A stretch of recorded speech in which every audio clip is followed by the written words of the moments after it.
बिस्मिल्लाहिर्रहमानिर्रहीम। अस्सलाम वालेकुम। घर में डेली खाना बनता है और डेली लहसुन छीलना पड़ता है, या अगर हम इकट्ठा भी छील के रखें तो भी ये टाइम ज़्यादा लेता है और अक्सर छीलते हुए नेल्स पर भी थोड़ा इशू हो जाता है, किसी को जलन होती है। तो इन सब चीज़ों से बचने के लिए, टाइम बचाने के लिए और इस तरह के मसले से बचने के लिए एक आसान तरीका ये है कि जब हम लहसुन को छीलते हैं, चाहे वो देसी है या ऐसे जो मोटा बाज़ार से लहसुन मिलता है, उसको अगर हमने छीलना हो इस तरह, तो वो नेल्स पर थोड़ा इशू कर देता है या फिर टाइम ज़्यादा लेता है। तो उसका आसान हल ये है कि उसकी जो ऊपर की टिप है उसको हम छुरी से काट देंगे और दरमियान से लहसुन की फली को हम कट लगा लेंगे। इस तरह से हमने दरमियान से लहसुन को 2 हिस्सों में हमने कर लेना है, कट लगा लेना है। और जब हम ये पूरा डीप कट इसका लगाना है ताकि ये इसके 2 पार्ट हो जाएं लहसुन की फली के। तो जैसे ही इसको आप सेपरेट करेंगे, आराम से उसका छिलका उतर जाएगा। स्पेशली जो हम ये मोटा लहसुन लेते हैं बाज़ार से, इसको छीलना तो बहुत ही आसान है। और भी इसके तरीके हैं, लेकिन उनमें से एक तरीका ये है कि इस तरह बहुत ही आसानी से मिनट में ही आप लहसुन पूरा आराम से ये छील लेंगे। दूसरी टिप हमारी ये है कि जब हम टेप इस्तेमाल करते हैं, सॉल्यूशन टेप है या कोई और टेप है, जब हम उसको इस्तेमाल करते हैं तो अक्सर हमें उसका सिरा नहीं मिल रहा होता। इससे हमारा टाइम भी वेस्ट होता है और अक्सर हमें बहुत उलझन भी होती है कि क्यों नहीं ये मिल रहा हमें, और गुस्सा भी आने लगता है। तो जब हम कोई काम कर रहे होते हैं और हमने अपना काम मुकम्मल कर लिया होता है, तो हमें इस टेप का जो स्टार्टिंग पॉइंट होता है, जो शुरू का सिरा होता है, उसको हम इस तरह फ़ोल्ड कर देते हैं।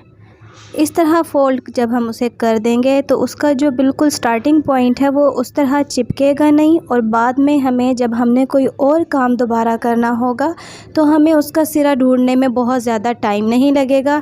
इजीली हमें उसका सिरा मिल जाएगा और हम नेक्स्ट टाइम जब भी कोई काम करेंगे तो आराम से हम टेप को खोलेंगे उसी सिरे से पकड़ कर और अपना काम आराम से कर लेंगे। तो इस तरह हमारे टाइम की भी बचत होगी और हमें बहुत ज़्यादा परेशानी नहीं होगी। तो अगर आप मेरे चैनल पर नए हैं और मेरे चैनल में जो आपके साथ मैं वीडियोस शेयर कर रही हूँ, टिप्स शेयर कर रही हूँ, अगर आपको पसंद आए तो मेरी वीडियो को ज़रूर लाइक कीजिएगा और शेयर कीजिएगा। नेक्स्ट अब आपके साथ शेयर कर रही हूँ एक लंच बॉक्स आइडिया। अक्सर माओं के लिए ये बहुत ही परेशानी का बाइस होता है कि डेली बेसिस पे हम किस तरह बच्चों को लंच दें, क्योंकि अगर हम एक ही तरीके से एक ही चीज़ हम उनको बार बार दें तो वो फेडअप हो जाते हैं और वो या तो वो लंच अपना पूरा नहीं करते हैं या किसी और बच्चे को दे देना या इस तरह की एक्टिविटी उनकी होना शुरू हो जाती है। उनको पसंद नहीं आता है कि डेली बेसिस पर उनको सेम चीज़ दी जाए।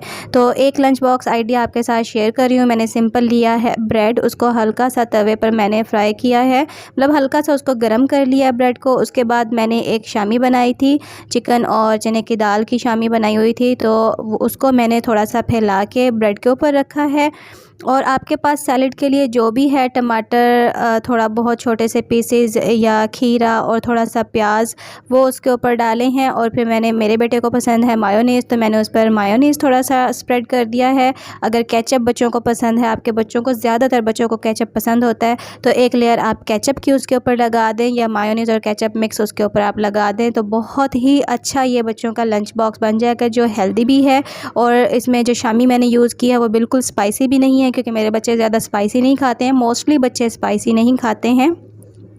तो उसके ऊपर फिर जो दूसरा ब्रेड था उसको भी गर्म करके मैंने दोनों साइड से उसके ऊपर उसको कवर कर दिया और फिर दरमियान से मैंने इस तरह लगा लिया है एक कट, और इसके ये 2 पीसेस बन जाएंगे। ये एक सैंडविच बन गया है, बिल्कुल सिंपल सा और बहुत ही हेल्दी है जो बच्चों के लिए। तो उम्मीद है ये बच्चों को ज़रूर पसंद आएगा, वो अपना लंच पूरा फिनिश करके आएंगे। नेक्स्ट टिप ये है कि अक्सर हम बच्चों को दूध देते हैं, आजकल दूध उस तरह खालिस नहीं मिल रहा। अगर किसी को मिल रहा है तो बहुत बड़ी नेमत है ये एक अल्लाह पाक की। लेकिन अक्सर ऐसा होता है कि मिलावट वाला दूध मिलता है, तो बच्चों में विटामिन डी की कमी भी हो जाती है। अगर ऐसा है तो बच्चों के लिए हमारा एक बहुत ही आसान ये है, ये ड्रॉप्स मिलते हैं। डी मैक्स के नाम से ये ड्रॉप मिलते हैं।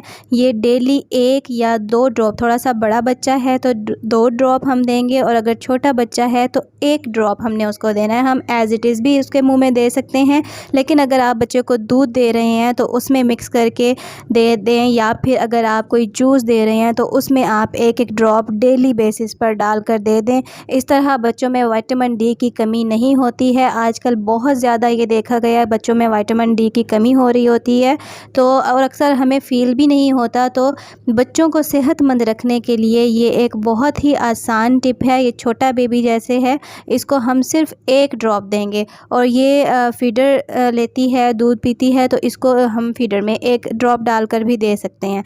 तो इस तरह हमें इस तरह की चीज़ें ज़रूर हमने अपने पास रखनी चाहिए। ये ज़रूर आप आज़माइएगा, ये बहुत ही फ़ायदेमंद है बच्चों के लिए। नेक्स्ट, और आज की वीडियो की सबसे इम्पॉर्टेंट चीज़ ये है कि हम जब खाना बनाते हैं और सैलेड भी ज़रूर बनाते हैं, तो उसकी प्रेजेंटेशन के लिए हमें थोड़ी सी मेहनत अगर हम कर दें तो वो और भी ज़्यादा खूबसूरत और अच्छा लगता है। हम खीरे को कट करते हैं, तो मैंने पहले भी एक टिप आपके साथ शेयर की थी इस तरह प्रेजेंटेशन के लिए, तो ये नेक्स्ट आज एक और मैं आपके साथ शेयर कर रही हूँ कि सिंपल हमने खीरा लिया है, अगर हम उसको छील के सिंपल कट करके रख देते हैं वो भी ठीक है, लेकिन अगर हम थोड़ी सी उस पर मेहनत कर लेंगे, उसको थोड़ा सा खूबसूरत बना लेंगे, तो वो ज़्यादा अच्छा लगेगा, ज़्यादा अट्रैक्टिव लगेगा। तो ये मैंने एक खीरा लिया है, इसका छिलका फेंकने की बजाय इस तरह मैंने उस पर कट लगाए हैं, और हल्का सा इसको मैंने ऐसे घुमाया है, कोई ज़्यादा इस पर ज़ोर नहीं लगा है, हल्का सा घुमाया है, तो ये एक फ्लावर शेप में, जो उसका खीरे का छिलका है, एक फ्लावर शेप में ये निकल आएगा। इसका आसान तरीका ये है कि इसको किस तरह से फैलाना है। आप ठंडा यख जो बर्फ़ वाला पानी है उसको लेंगे, उसमें थोड़ा सा नमक डाल के थोड़ी देर के लिए उसमें अगर रख देंगे तो ये बिल्कुल ये फ्लावर शेप में आ जाएगा। लेकिन अगर जल्दी है तो इस तरह इसको हम उल्टा करके हाथ पे या किसी प्लेट पे थोड़ी सी देर के लिए ऐसे प्रेस करेंगे तो ये फ्लावर शेप में आ जाएगा। इसको एज़ इट इज़ आप प्याज के ऊपर रख सकते हैं, या टमाटर के छिलके का फूल बनाकर इसके सेंटर में रख देंगे तो वो भी बहुत ज़्यादा खूबसूरत लगेगा। नेक्स्ट, हमारे पास ये बैग्स होते हैं मायोनीज़ के या ज़्यादातर केचप के, ये इस तरह के बैग हमारे घरों पर होते हैं, और हम जब केचप यूज़ कर लेते हैं वो खाली हो जाता है तो हम उसको फेंक देते हैं। लेकिन उसको फेंकने से पहले ये मेरी टिप ज़रूर आप देख लीजिएगा कि आप इसको साफ़ करें, इसके अंदर गर्म पानी डालें, उसको निकालें, 3-4 दफ़ा ये प्रोसेस करें तो ये साफ़ हो जाएगा।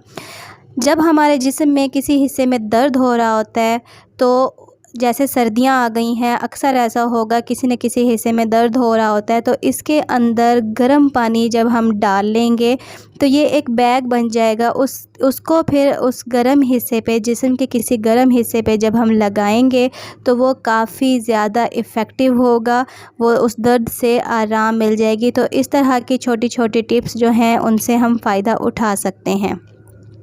नेक्स्ट टिप ये है कि जब हम घर में किचन में बास्केट्स रखते हैं, इस्तेमाल करते हैं, तो उनमें अगर हम प्याज, लहसुन इस तरह की चीज़ें डालते हैं तो उनके नीचे से उनका थोड़ा बहुत कचरा ज़रूर निकलता है। अक्सर घरों में मार्बल होता है, टाइल्स होती हैं, और नीचे इस तरह के जब बास्केट्स हम रखते हैं और उनमें सामान हो तो नीचे ज़रूर कुछ ना कुछ उनमें से कचरा निकलता रहता है, जो कि उस जगह को ख़राब कर देता है। तो उसको साफ़ करने, उससे बचने के लिए एक सिंपल सी टिप ये है कि हमारे पास अगर अखबार है, न्यूज़पेपर है एक्स्ट्रा, तो हम बास्केट में पहले वो रख दें, या कोई भी पेज, एक्स्ट्रा पेज है जो यूज़ हो चुका है, तो उसको फेंकने के बजाय अगर हम उसको बास्केट में रख दें और अपने प्याज, लहसुन इस तरह की जो चीज़ें हैं वो हम उसमें रख दें, तो ये बहुत ही आज़मूदा है कि आप उस परेशानी से बच जाएंगे कि वहाँ जिस जगह वो बास्केट पड़ी है बार बार उसमें से वो कचरा या गंद नहीं गिरेगा,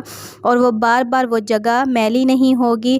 ख़ास तौर पर जब टाइल्स वाली वो जगह होती है और किचन साफ़ सुथरा पड़ा हो, और जैसे ही आप बास्केट को रखेंगे उसके नीचे से गंद आना शुरू हो जाएगा, तो ये इससे बचत हो जाएगी। आज की मेन जो टिप मैं आपके साथ शेयर कर रही हूँ वो है हरी मिर्च की। हरी मिर्च को काटते हुए अक्सर ऐसा होता है कि जब हम सिंपल हमने सालन में कट करके पीसेस उसके डालने हैं तो वो इतनी बाज़ औक़ात मिर्चें तीखी तेज़ होती हैं कि वो उंगली पर हमारी उंगलियों पर जलन करना शुरू कर देती हैं। इवन कि फिर वो हाथ उंगलियां अगर फेस पे या बाजू पे कहीं भी वो इस किसी भी जिस्म के और हिस्से पर लगता है तो वहाँ भी मिर्चें लगना शुरू हो जाती हैं, बहुत ज़्यादा जलन होना शुरू हो जाती है। तो उससे बचने का ये बहुत ही आसान तरीका है कि बजाय छुरी कैंची से काटने के आप मिर्च को रखें किसी प्लेट में या कटिंग बोर्ड के ऊपर, और जितनी भी आपने कट करनी है और जितने पीसेस आपने करने हैं आप एक गिलास लें और गिलास का जो शुरू का जो ऊपर वाला हिस्सा है उसके साथ आप उसको हल्का हल्का ऐसे प्रेस करते जाएं तो ये सारे पीसेस इसके कट होते जाएंगे। जितने मोटे पीसेस करने हैं, जितने बारीक करने हैं या कचूमर शेप में आपने मिर्च को लेना है तो इस तरह आप इसको प्रेस करते जाएं। ये देखें, ये आपके सामने ही मैंने 4 या 5 मिर्चें ली हैं, उनको मैंने इस तरह से हल्का हल्का प्रेस किया। बहुत ज़्यादा मेहनत नहीं होती, बहुत ज़्यादा ज़ोर भी नहीं लगाना पड़ता और हाथों पे मिर्चें लगने से भी हम बच जाते हैं। बाज़ औक़ात जब ये जलन करती हैं, बहुत तीखी कोई मिर्च आ जाती है और वो हाथों पर लगती है तो उसका बहुत ही ज़्यादा जलन होती है जो बहुत ही ज़्यादा परेशानी करती है। तो अगर मेरी टिप्स, मेरी वीडियो आपको पसंद आई हो तो मेरे चैनल को ज़रूर सब्सक्राइब करें, शेयर करें और लाइक करें।